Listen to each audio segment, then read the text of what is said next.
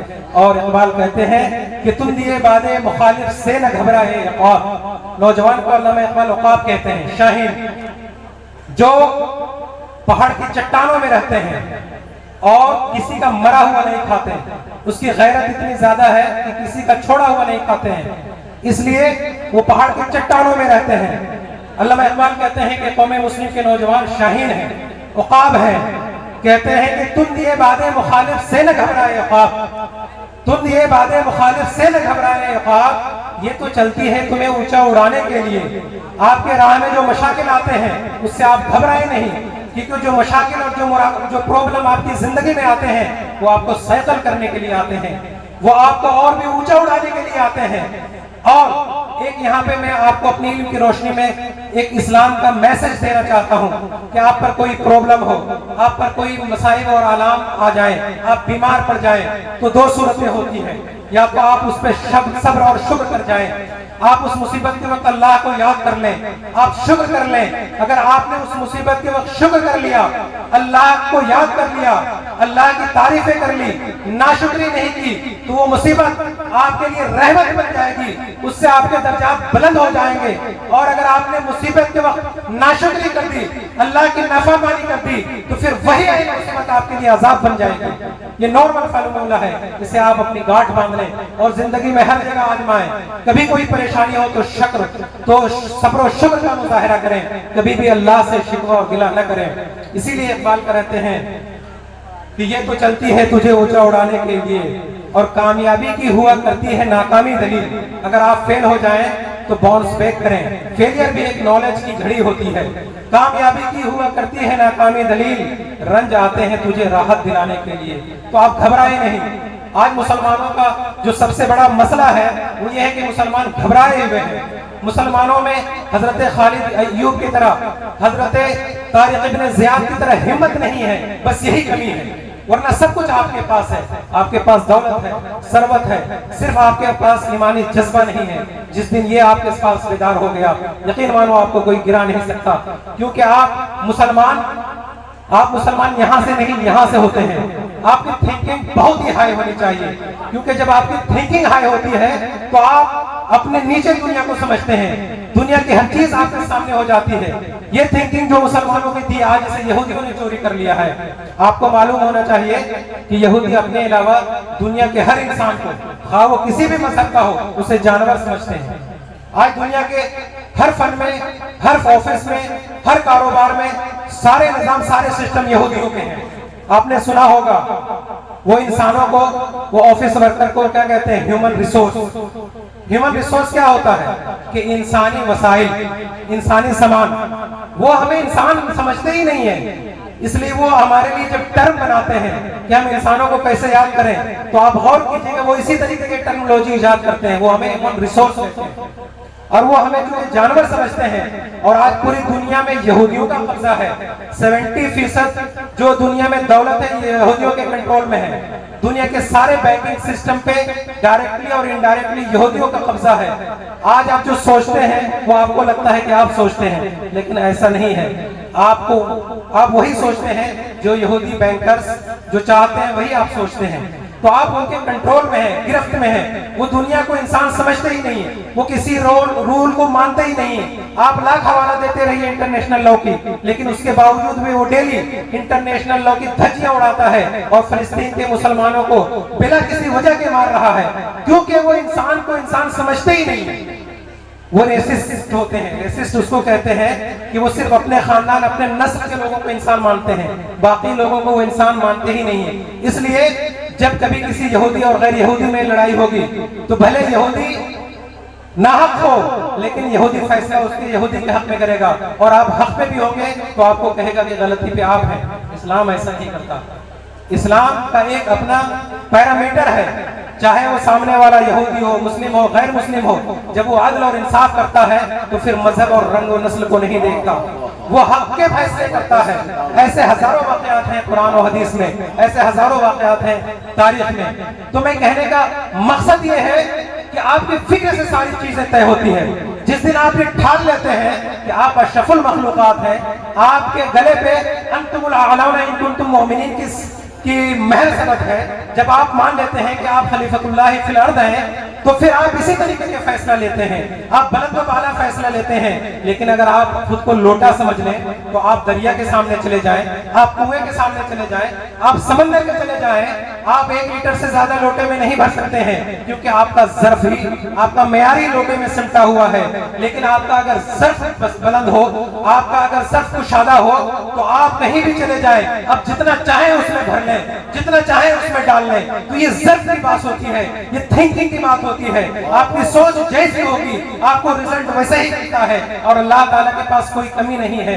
اللہ لفظ کن کہہ کے ایک نہیں, کروڑوں نہیں, انگنت کائنات پیدا کر سکتا ہے, انگنت گلیکسی پیدا کر سکتا ہے, انگنت یونیورس پیدا کر سکتا ہے. یہ دینے والے کا کمی نہیں ہے, یہ لینے والے کا کمی ہے. آپ اپنا ظرف بلند کیجئے, آپ اپنی تھنکنگ کو ہائی کیجئے. آپ جب خود کو بلند سمجھتے ہیں تب آپ دوسروں کو سمجھتے ہیں کہ ہم اسے کنٹرول کر سکتے ہیں. اور آپ اس دنیا میں کنٹرول کرنے کے لیے بھیجے گئے ہیں, نہ کہ کنٹرول ہونے کے لیے.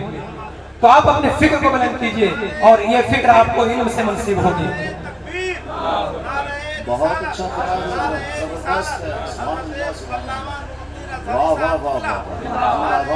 حضرات محترم, آج جب ہم اپنے ارد گرد نظر دوڑاتے ہیں تو ایک عجیب و غریب منظر دکھائی دیتا ہے. وہ قوم جس کے نبی پر سب سے پہلا آرڈر پڑھنے کا آیا, اقرا, پڑھ, study, keep for knowledge, search for knowledge, یہ آرڈر سب سے پہلے آیا تھا. آج اس قوم کا حال یہ ہے کہ ہندوستان کے اندر وہ قوم SC/ST سے بھی پیچھے ہے. آپ سمجھتے ہیں SC/ST کون ہے؟ دلت, مہادلت. آپ جانتے ہیں کہ دلت مہادلت کون ہے؟ دلت اور مہادلت ہندوستان کا وہ طبقہ ہے جس کو 3000 سالوں تک, 1 2 3 4 نہیں, 100 سال نہیں, 3000 سالوں تک پڑھنے سے 100% روک دیا گیا تھا. ایجوکیشن میں ان کا ریزرویشن 0 تھا, 0, 100% پورا کے پورا ریزرویشن. تعلیم میں, اکنامک میں یہاں کے اپر کاسٹ نے اپنے لیے متعین کر لیا تھا. بلکہ بعض فلسفر کی بات کریں تو SC/ST کو 4000 سالوں تک پڑھنا تو دور کی بات ہے, پڑھنے کے آس پاس میں بھٹکنے نہیں دیا گیا تھا. آج وہ قوم اس ہندوستان کے اندر پچھلے 70 سالوں میں مسلمانوں سے آگے ہے, اور نہ صرف علم میں بلکہ اکنامک میں بھی آگے ہے, کلچرل ڈائیورسٹی میں بھی آگے ہے. تو یہ ڈوب بننے کا مقام ہے کہ آج وہ قوم جنہوں نے اس ہندوستان کے اندر 800 سال تک حکومت کی, جنہوں نے دنیا پر 1200 سال تک حکومت کی, جن کا گولڈن ایرا 8ویں صدی عیسوی سے لے کر 13ویں صدی عیسوی تک گولڈن ایج کہلاتا ہے, جس دور میں دنیا کے ٹاپ 1000 سائنٹسٹ کی اگر آپ فہرست دیکھیں, انسائکلوپیڈیا بریٹانیکا کو آپ جا کر دیکھیں, خود گوگل پہ انسائکلوپیڈیا کو دیکھ لیں, آپ مسلمانوں کے گولڈن ایج کے 1000 سائنٹسٹ کی لسٹ دیکھیں, آپ کو 1000 سائنٹسٹ میں 9999 مسلمان نظر آئیں گے. آج اس قوم کا حال یہ ہے کہ اس ملک کے اندر SC/ST سے بھی وہ پیچھے ہے, یہ ڈوب بننے کا مقام ہے. آج ہم واہ واہی کر لیتے ہیں, کوئی نعت پڑھے تو ہاں ہاں ہی کرتے ہیں, لیکن ہمیں یہ شعور نہیں ہے کہ نعت سنا کیسے جاتا ہے, کوئی تعلیمی بات کیسے سنی جاتی ہے, کام کی باتوں کو کیسے نوٹ کیا جاتا ہے. ایک پڑھے لکھے سامعین کی پہچان یہ ہے کہ جب وہ کسی پروگرام میں بیٹھے تو ان کے ہاتھ میں قلم ہو, ان کے ہاتھ میں کاپی ہو, نوٹ بک ہو, موبائل ہو تو ریکارڈنگ سٹارٹ ہو, تاکہ وہ ایک بار نہیں کسی بات کو 100 بار سنے, اس بات کو دوسروں تک پہنچائے. بلغوا عنی ولو آیا, کوئی ایک اچھی بات سنو تو اس تک دوسروں تک پہنچا دو. اس جذبے کے ساتھ, اس اسلامی تعلیم کے ساتھ آپ اگر بیٹھتے ہیں تو پھر انقلاب آتا ہے. انقلاب یوں ہی نہیں آتا ہے, انقلاب لانے کے لیے قربانیاں دینی پڑتی ہے. حضرات محترم, میں چاہتا ہوں کہ آپ اس پروگرام کو, آج اس گھڑی کو, اس لمحے کو تاریخی بنا دیں, اپنے سننے کا ثبوت دے کر, ایک اچھے اور سویلائزڈ سامعین ہونے کی حیثیت سے, ایک ایجوکیٹڈ اور ویل ایجوکیٹڈ آڈینس ہونے کی حیثیت سے, تاکہ مجھے یقین ہو جائے کہ میں نے جو کچھ ریسرچ اور تحقیق کے بعد آپ کے پاس رکھا ہے، آپ نے سنا ہے، آپ نہیں سمجھے تو اسے بار بار سنائیں اور اسے سمجھنے کی کوشش کریں۔ حضرات محترم، بہت افسوس ہوتا ہے اور بڑے افسوس کا مقام ہے کہ آج مسلمانوں کا کیا حالت ہے۔ وہ قوم جسے تعلیم کے ذریعے دنیا کی امامت کا تاج پہنایا گیا تھا، آج بیچ میں تعلیم چھوڑنے میں آج ہندوستان کے اندر سب سے آگے ہے۔ The highest drop rate in India is among Muslim children۔ یعنی بیچ میں تعلیم چھوڑنے والوں میں جو بچے سب سے آگے ہیں وہ مسلمانوں کے بچے ہیں۔ ایک تو ہم تعلیم شروع کرنے میں پیچھے ہیں، یعنی رجسٹریشن میں، پری پرائمری میں، جہاں بچہ جب شعور کی منزلوں کو طے کرتا ہے، ہر والدین چاہتے ہیں کہ میرا بچہ پڑھا لکھا ہو۔ جب پہلی بار ہم اس کا اسکول میں، کالج میں، مکتب میں، پری پرائمری میں رجسٹریشن کراتے ہیں، اسے فرسٹ رجسٹریشن کہتے ہیں ہم۔ اس میں مسلمانوں کا رجسٹریشن سب سے کم ہے، یعنی تعلیم اسٹارٹ کرنے میں سب سے پیچھے، بیچ میں تعلیم چھوڑنے میں سب سے پیچھے۔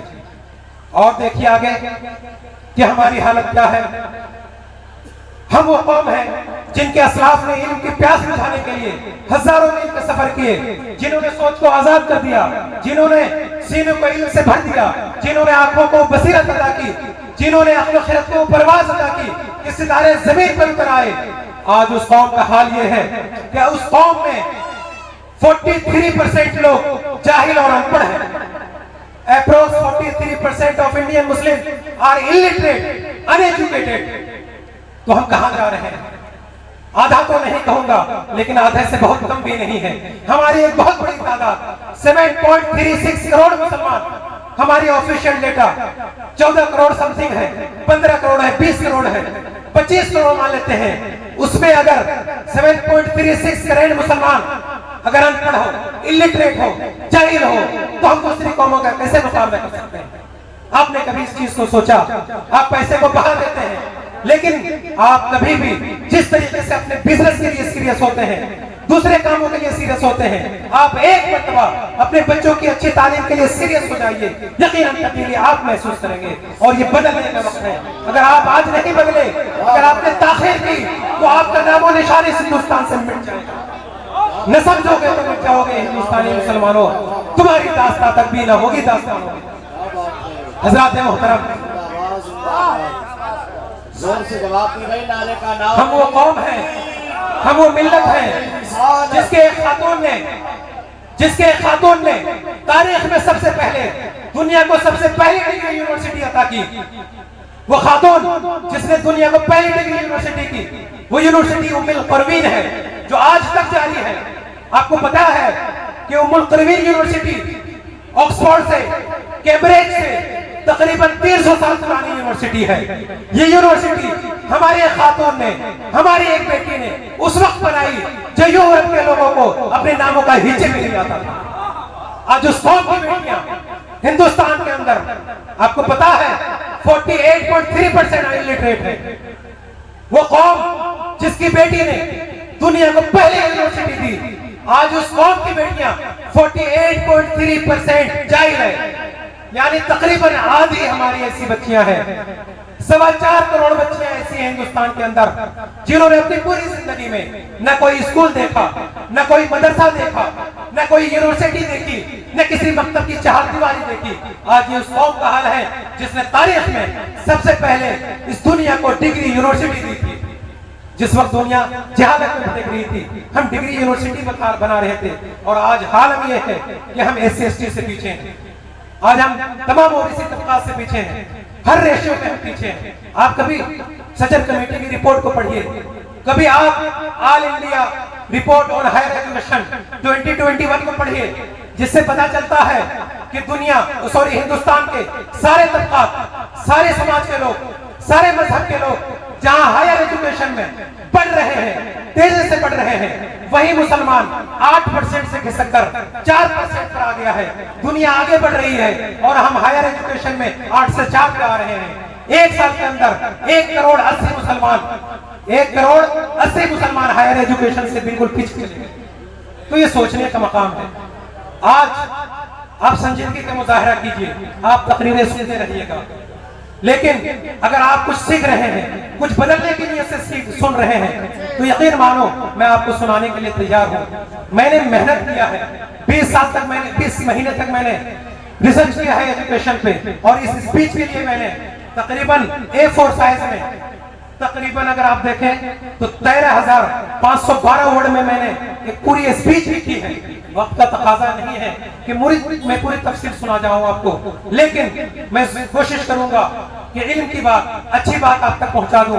آپ روایتی تقریر سنتے رہنا، اگر آپ کو اچھا لگے تو عمل کر لینا، شاید مسلمانوں کا کوئی بھلا ہو جائے، کیونکہ اگر ہم ایسے ہی چلتے رہے تو کام نہیں چلے گا۔ اگر چاہوں تو نقشہ کھینچ کر الفاظ میں رکھوں ہمارے آباء و اجداد کی تاریخ، وقت نہیں دہراؤں، لیکن شاعری کی زبان میں اگر کہوں، اقبال کی زبان میں کہوں تو وہ یہی ہے کہ اگر چاہوں تو نقشہ کھینچ کر الفاظ میں رکھ دوں، مگر تیرے تخیل سے فضول تر ہے وہ نظارہ، آپ کی سمجھ سے پرے ہے وہ چیز جو آپ کی تاریخ ہے۔ آپ کی تاریخ بڑی رنگین ہے، تجھے آبا سے اپنے کوئی نسبت ہو نہیں سکتی کہ تو گفتار، وہ کردار، تو ثابت، وہ سیارہ۔ آپ تو زبان کے غازی ہے، وہ کردار کے غازی تھے۔ آپ منجمد پتھر ہیں، وہ سیارہ تھے، وہ سورج تھے، وہ ستارے تھے، وہ دنیا کو جگمگاتے تھے۔ کوئی انہیں یہاں جب آتا تھا تو وہ قرطبہ میں نکل پڑتے تھے، کوئی انہیں اسپین میں جب آتا تھا تو وہ بغداد میں روشن ہو جاتے تھے۔ یہ ہماری تاریخ رہی ہے۔ جب غار حرا سے ان کی پہلی صدا بلند ہوئی تو وہی امت جس کے ہاتھ تلوار تھامے لڑائی کے لیے اٹھتی تھی اب قلم تھامنے لگی، پتھروں سے کھیلنے والی انگلیاں اب صفحے کرتاس پہ علم رقم کرنے لگی۔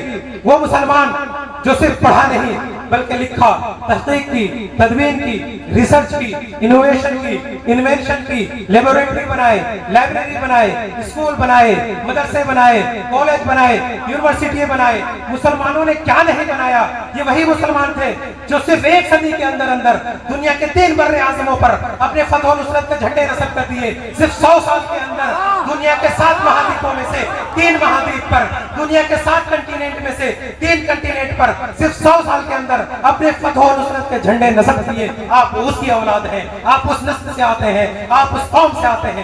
یہ آپ کے لیے بیداری کی جگہ ہے، یہ آپ کو سوچنے کی جگہ ہے، یہ آپ کے لیے پڑھنے کا مقام ہے۔ آپ اگر اپنی تاریخ کو دو تو دنیا کے بڑے بڑے طاقتور اور علم کا دعویٰ کرنے والے آپ کے گھٹنوں پہ آ جائیں گے۔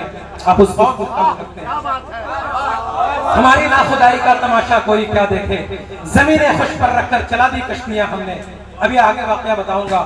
ہماری ناخدائی کا تماشا کوئی کیا دیکھے، زمین خوش پر رکھ کر چلا دی کشتیاں ہم نے۔ کبھی اے نوجوان مسلم تدبر بھی کیا تو نے، وہ کیا گردو تھا تو جس کا ہے ٹوٹا ہوا تھارا۔ تجھے اس قوم نے پالا ہے آغوش محبت میں، تجھے اس قوم نے پالا ہے آغوش محبت میں، کچل ڈالا تھا جس نے پاؤں سے تاجے سرے دارا۔ بڑے بڑے جبابرہ کو، بڑے بڑے بادشاہوں کو آپ کے آباء و اجداد نے اپنے پیروں سے کچلا ہے۔ اقبال کہتے ہیں کہ تجھے اس قوم نے پالا ہے آغوش محبت میں، کچل ڈالا تھا جس نے پاؤں میں تاجے سرے دارا، اور گواہ دی ہم نے جو اسلاف سے میراث پائی تھی، گواہ دی ہم نے جو اسلاف سے میراث پائی تھی، سریا سے زمین پر آسمان نے ہم کو دے مارا۔ آج جو ہماری تباہی ہے اس کی وجہ یہی ہے، آج اس کی سب سے بڑی وجہ یہی ہے کہ ہم نے اپنے اسلاف کی روایت کو، ہم نے اپنے اسلامی تعلیمات کو بھلا دیا ہے، اور جب ہم نے اسلامی تعلیمات کو بھلا دیا ہے تو دنیا ہمیں عرش سے فرش پہ گرا دی، مگر وہ علم کی موت تھی، کتابیں اپنے آبا کی جو دیکھیں ان کو یورپ میں تو دل ہوتا ہے سپارہ۔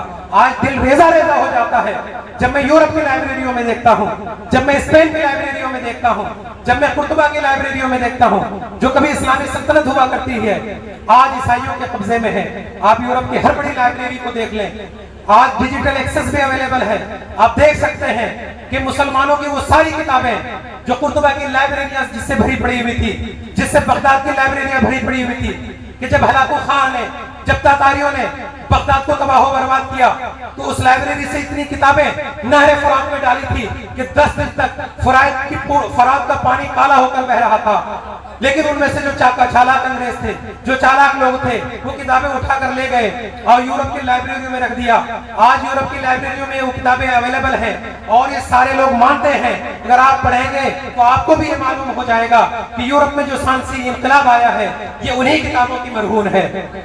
پچھلے 800 سال تک دنیا کے ہر یونیورسٹی میں میڈیکل کے فیلڈ میں صرف ایک ہی بک پڑھائی کی جاتی رہی ہے اور وہ کتاب الطب ہے جو ابن سینا کی لکھی ہوئی ہے، جو ایک اسلامی اسکالر تھے۔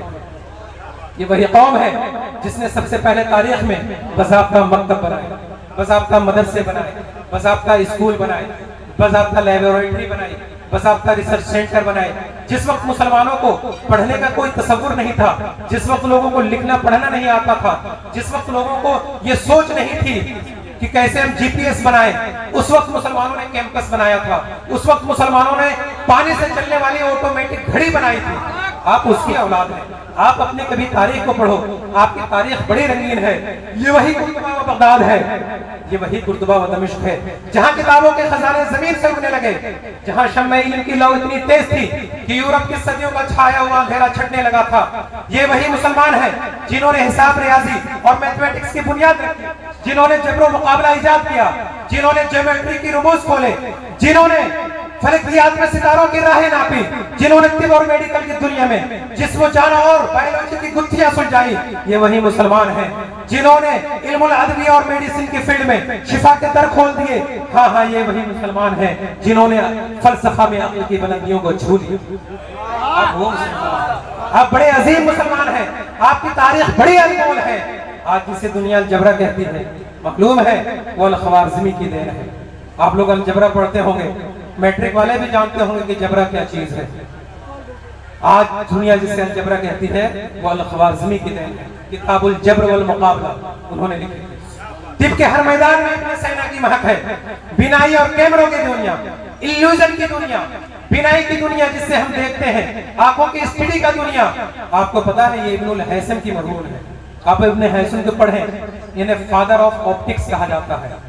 کیمیائی اور کیمسٹری میں، کیمیا اور کیمسٹری میں جابر ابن حیان، فلکیات اور اسٹرونومی میں البیرونی، اور طب میں ابن سینا، زبان و بیان میں سیبوئی، اور سیاست میں ماوردی کی چمک صاف دکھائی دیتی ہے۔ آپ کبھی تاریخ تو پڑھیں، ہم کبھی سیاست کے شہنشاہ ہوا کرتے تھے، دنیا سیاست ہم سے سیکھتی تھی۔ اور آج ہندوستان کا عالم یہ ہے کہ ہم پارلیمنٹ سے لے کر سڑکوں تک سیاست میں، قیادت میں، مقننہ میں، لا میکنگ میں، پالیسی میں، بجٹ میں، ہر جگہ ہم پیچھے ہیں۔ پھر کہتے ہیں کہ ہمارے خلاف سازشیں ہو رہی ہیں، ہمارے خلاف نیریٹو چلا جا رہا ہے۔ دوستو، یہ نیریٹو کا دور ہے۔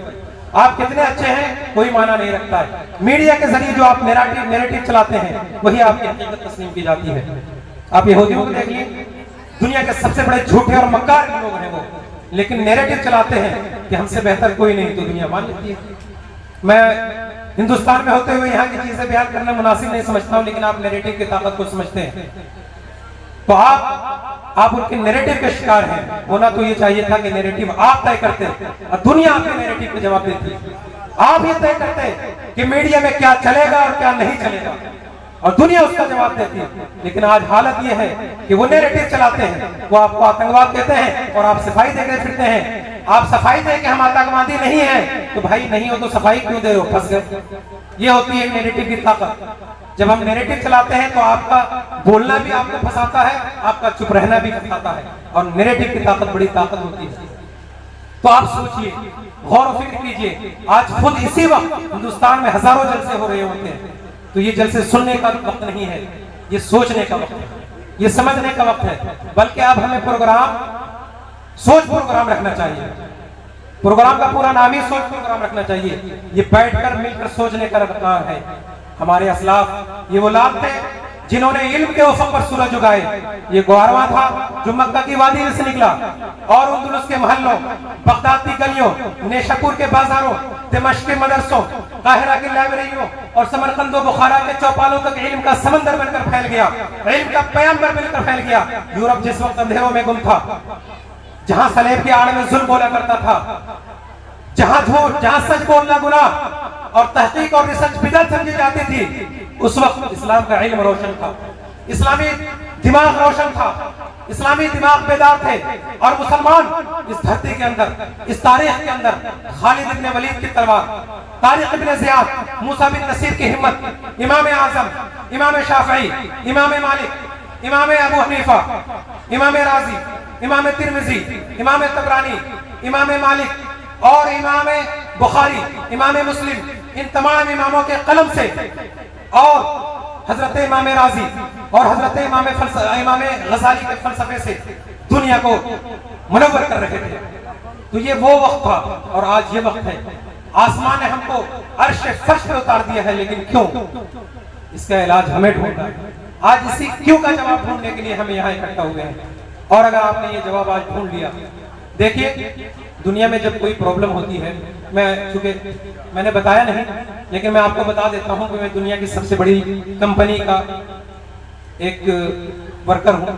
میں دنیا کی بہت بڑی کمپنی میں کام بھی کرتا ہوں as a Arabic language expert, as A English language expert اور as a fraud investigator.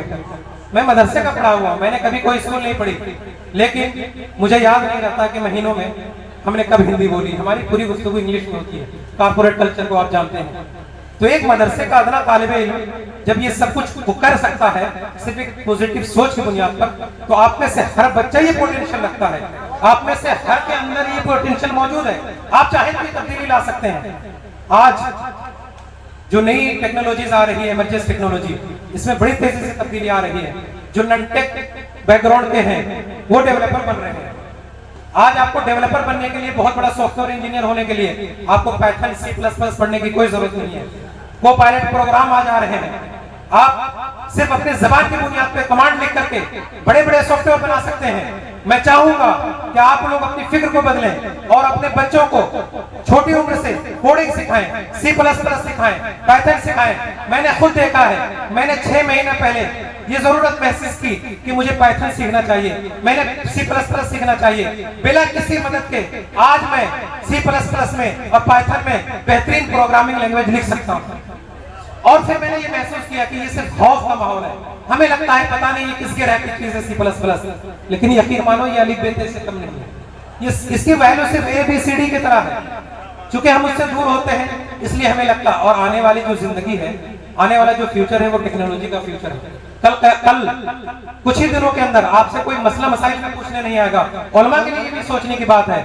Get up میں جو سب سے بڑی لائبریری ہے چیٹ جی پی ٹی کی اور اے آئی کی، آرٹیفیشل انٹیلیجنس کی، تو گیٹ اپ کی لائبریری میں جتنا زیادہ آپ کا میٹیریل ہوگا جواب اسی طریقے سے سلیکٹ ہو کر آتا ہے.